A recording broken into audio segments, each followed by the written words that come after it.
Respecto al pecado original, lo que tenemos que considerar primeramente es que supone un auténtico cataclismo ontológico y como tal debe ser conocido y valorado. Es una doctrina que ha tenido muchas oposiciones. El pecado original se conoce desde luego desde antes de Jesucristo, puesto que viene en el Génesis. Sin embargo, entre los propios judíos había confusión. Filón de Alejandría, por ejemplo, también conocido como Filón el Judío,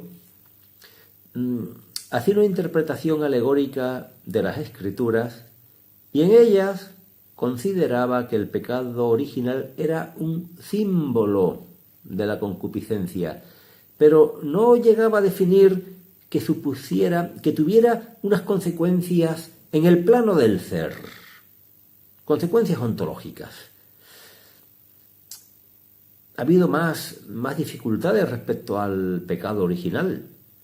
Lo podemos tener con el jansenismo, por ejemplo, o con el catarismo. Los cátaros pensaban que el pecado sexual era el acto de la carne.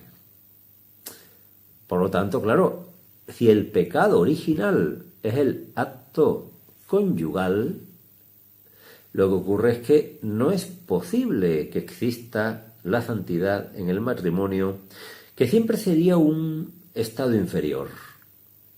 El maniqueísmo, pues, con su concepto sobre el cuerpo tampoco ha ayudado mucho, por decirlo suavemente. Y ha sido siempre esta del pecado original una realidad que ha costado trabajo entender a muchas personas relevantes en el mundo del pensamiento. Diderot, por ejemplo, o Nietzsche, cómo hablaban acerca de esto, ¿no? Pero quizás lo más grave, lo que más nos tenga que preocupar en nuestros días es el ataque del modernismo. El modernismo, como con todo, no niega el pecado original, pero también, como con todo, lo relativiza radicalmente. El modernismo consiste básicamente en eso, en una relativización radical del dogma, más que en una negación.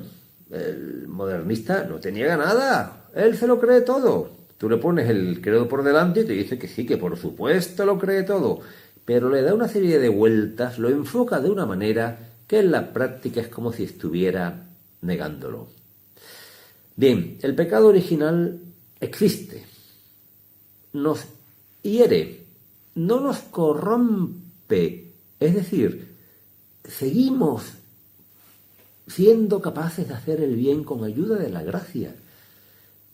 No nos corrompe, no somos pecado, cometemos pecado, pero no somos pecado. El pecado no forja el ser. Esto es una cosa que dejó bien clara esa maravilla que fue el Concilio de Trento. El pecado no forja el ser, no somos pecado, pero sí que los cometemos por la herida que tenemos, herida del pecado, y produce distintos efectos. Vamos a tratar de comprenderlos con ayuda del Génesis. El primero sería la vergüenza de la desnudez. El segundo sería la voluntad de dominio del hombre sobre la mujer y viceversa. Y el tercero sería la división de la concupiscencia. Y estos tres efectos merecen ser comentados con cierta tranquilidad. Pues vamos a ello.